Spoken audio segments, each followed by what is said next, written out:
اور ایک انہوں نے پوچھا کہ دو بہنوں کو نکاح میں جمع کرنا کیوں منع ہے؟ اس لیے منع ہے کہ اللہ تبارک و تعالیٰ نے منع فرمایا، جہاں پر حرام عورتوں کا ذکر کیا گیا وہاں فرمایا وَأَن تَجْمَعُوا بَيْنَ الْأُخْتَيْنِ، اور یہ بھی تم پر حرام کیا گیا ہے کہ تم دو بہنوں کو نکاح میں جمع کرو۔ بس جب اللہ نے حکم فرما دیا تو پھر اس کے اندر ہمیں یہ نہیں دیکھنا کہ کیوں، اگر کیوں کا مطلب یہ تھا کہ کس دلیل سے، تو یہ جواب ہو گیا۔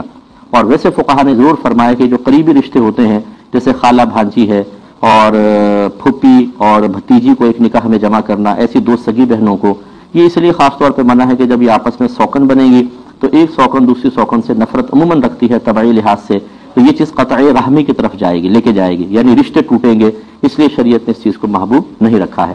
ہاں یوں ہو سکتا ہے کہ ایک بہن سے نکاح ہے، پھر وہ فوت ہو گئی تو اس کے بعد دوسری بہن سے نکاح کر لیا، اور یا پھر ایک بہن سے نکاح خدا نخواستہ کوئی طلاق کی صورت بن گئی، اس کے بعد دوسری بہن سے نکاح ہو سکتا ہے، لیکن ایک ساتھ دونوں کو ایک ہی نکاح میں جمع کرنا، یہ ایک ساتھ نکاح میں جمع کرنا شرعاً درست نہیں ہے، دینا ہوگا۔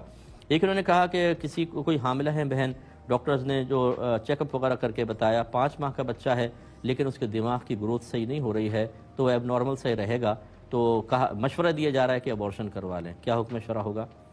دیکھیں جب 4 ماہ کا بچہ ہو جاتا ہے تو اس میں روح پھونک دی جاتی ہے، یعنی وہ زندہ ہو جاتا ہے اور باقاعدہ زندگی آ جاتی ہے، اور اس کے بعد بلا صحیح شرعی عذر کے اس کو ختم کروانا یہ گویا کہ ایک جان کو قتل کرنا ہے۔ تو اگر دماغ کی گروتھ نہیں ہو رہی تو زیادہ یہ ہوگا کہ وہ بچہ سا رہے گا، یعنی عمر اگر فرض کر لیں 10 سال ہے تو 2 سال کے بچے کا ذہن ہوگا، 20 سال کا ہوگا تب کہیں جا کر 8 سال کے بچے کا یا 9 سال کے بچے کا ذہن جس طرح کام کرتا ہے ویسا کام کرے گا۔ یہ کوئی ایسا بڑا مسئلہ نہیں ہے، اس میں اعضاء سلامت ہیں، چہرہ سلامت ہوگا، تو لہٰذا ایبورشن کروانا گناہ ہوگا، ایسی صورت میں ہرگز نہ کروایا جائے۔ ایک انہوں نے کہا ابھی مطلب یہ کہ صدمہ تو ہے، غم ہے مسلسل ماں باپ کے لیے، لیکن یہ اللہ کی طرف سے ایک آزمائش ہے جس کو مطلب قبول کرنا ہوگا۔ پوچھا کہ سیاست میں آنا کیسا ہے، اور سیاست کرنا اور مذہب کا سیاست سے تعلق ہے کہ نہیں؟ دیکھیں بالکل ہے، آسان الفاظ میں سیاست کو یوں ہی سمجھ لیں کہ تدبیر اختیار کرنا، کسی بھی چیز کے لیے، اچھائی کے لیے، ماحول کو بہتر بنانے کے لیے، کسی نظام کو چلانے کے لیے تدبیر اختیار کرنے کا نام سیاست ہوتا ہے۔ ہمارے نبی کریم صلی اللہ علیہ وسلم نے کیا نظام نہیں بنایا تھا صحابہ کرام کے معاشی مسائل کے حل کے لیے، پھر جنگی تدابیر کے حوالے سے، پھر صحابہ کرام کے آپس کے معاملات کو بہتر سے بہتر کرنے کے حوالے سے، مسلمانوں کی ترقی کے حوالے سے، تو سیاست تو عین دین کا ایک حصہ ہے۔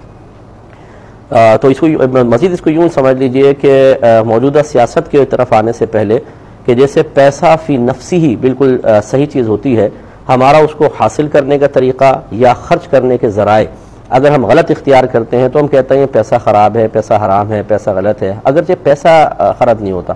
آپ ایک حرام کا نوٹ رکھیں، ایک حلال کا نوٹ رکھیں، دونوں میں کیا فرق ہے؟ ذرہ برابر کا فرق نہیں ہے، اصل اختیار کرنے والوں کا معاملہ ہوتا ہے۔ ایسی ہی سیاست فی نفسی ہی بالکل بہت اچھی چیز ہے، ہمارے مذہب سے اس کا بالکل تعلق ہے، لیکن موجودہ جو سیاست ہے کہ فراڈ ہے، جھوٹ ہے، دھوکہ دہی ہے، الزام تراشی ہے اور دوسرے کو نقصان پہنچانے کا معاملہ، یہ تمام چیزیں اس کو جو سیاست کا نام دے دیا گیا ہے، حقیقتاً یہ سیاست نہیں ہے، یہ تخریب کاری ہے۔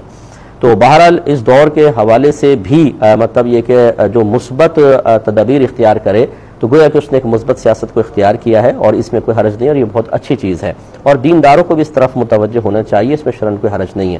اور ضمن کسی نے پوچھا تھا کہ آپ کا کب ارادہ ہے سیاست میں آنے کا؟ تو بھائی میں تو ایک بے ضرر سا آدمی ہوں، مجھے تو کچھ آتا جاتا ہے نہیں، ہمارا مشن ہے علم عام کرنا، نہ پہلے کبھی ارادہ رہا، نہ ابھی ہے، نہ انشاءاللہ عز و جل مرتے دم تک میرا کوئی ارادہ ہے کہ میں اس طرف آؤں۔ لیکن میں اس کو غلط نہیں سمجھتا ہوں کہ اگر دیندار طبقہ اچھی مثبت سیاست کی غرض سے کہ اگر آپ آگے نہیں آئیں گے تو پھر یقینی سی بات ہے یہ شکوہ کرنا بیکار ہے کہ فلاں یہ کام نہیں کر رہا، فلاں دین کو عام نہیں کر رہا، فلاں دین کے لیے یہ کام نہیں کر رہا، تو پھر آپ آگے آئیے اور آپ آگے آ کر یہ معاملہ کیجئے، اور اگر نہیں کر سکتے ہیں تو پھر بہرحال اس کو کم از کم برا نہیں کہنا چاہیے۔ موجودہ سیاست کے انداز کو آپ برا کہہ سکتے ہیں، لیکن فی نفسی سیاست کوئی بری شے نہیں ہے اور اس کا عین دین سے تعلق ہے۔ ایک انہوں نے تو اللہ تعالیٰ نے ان پر یہ بیان فرمایا وَعَدَّ لَهُمْ عَلَى جہنم، اور ان کے لیے جہنم کو تیار فرمایا ہے۔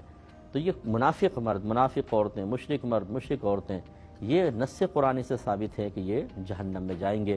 اس لیے ایسے لوگوں سے اگر کوئی مجبوری ہے تو ظاہری برتاؤ کرنے میں کوئی حرج نہیں ہے، ہم اس کو ہمیشہ کہتے ہیں، لیکن یاد رکھیں جس کو اللہ تعالیٰ جہنمی قرار دے اس کی بہت زیادہ محبت دل میں نہ پیدا کریں، گہرا لگاؤ، دوستیاں، پیار، محبت، نو، آپ کے دل میں اللہ کی محبت ہونی چاہیے، رسول کی ہونی چاہیے، اچھے نیک لوگوں کی ہونی چاہیے.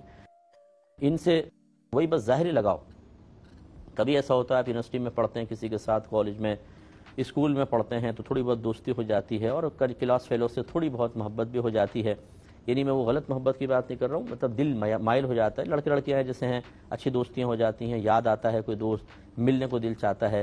یہ مطلب ہے کہ ایک قریب زیادہ رہنے کی وجہ سے ہو تو ایک الگ بات ہے، لیکن ایسا نہیں ہونا چاہیے کہ آپ خود اختیاری طور پہ زیادہ کلوز ہونے کی کوشش کریں. یہ چیز ٹھیک نہیں ہے. دیکھیے اگر کوئی شخص آپ سے آ کر کہے کہ یار میرے دل میں نا چرسیوں، موالیوں، شرابیوں کی بڑی محبت ہے، تو آپ اس کو برا سمجھیں گے یا نہیں سمجھیں گے؟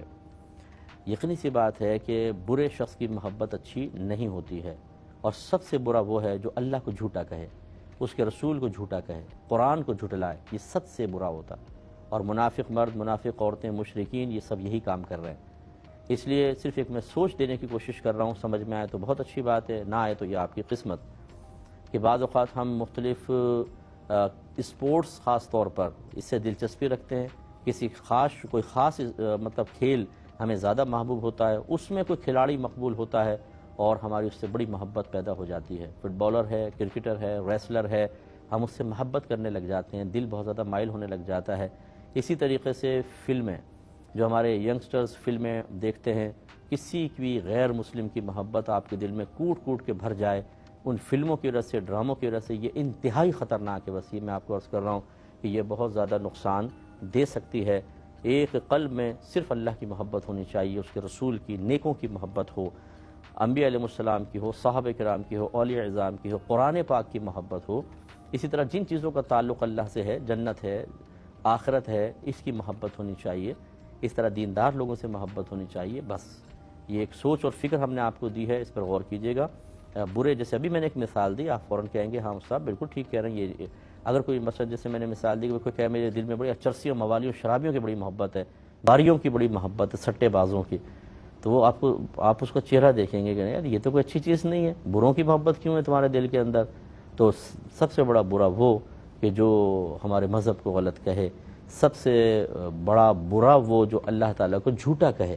تو اس لیے میں نے پہلی عرض کیا کہ ایک ہوتا ہے غیر اختیاری میلان، کہ وہ ایک ساتھ رہتے ہیں، بیٹھتے ہیں تو چلو تھوڑا بہت ہو گیا، اس کو آگے نہ بڑھنے دیں، اس پہ ایک لمٹ قائم کریں. اسی لیے قرآن نے جا بجا غیر مسلمین سے دوستیوں کو منع کیا ہے. ظاہری برتاؤ نہیں، دوستیاں، بہت زیادہ کلوز ہو جانا، تحفے تحائف دے رہے ہیں، گیٹ ٹوگیدر ہو رہی ہے جی، اور آ رہے ہیں جا رہے ہیں، اس کے بغیر دل ہی نہیں لگ رہا ہے، اور ساتھ بیٹھ رہے ہیں تو کہ گھنٹے تک اس کے ساتھ بیٹھے ہوئے ہیں. یہ بہت خطرناک چیز ہے، اس پر توجہ کرنی چاہیے.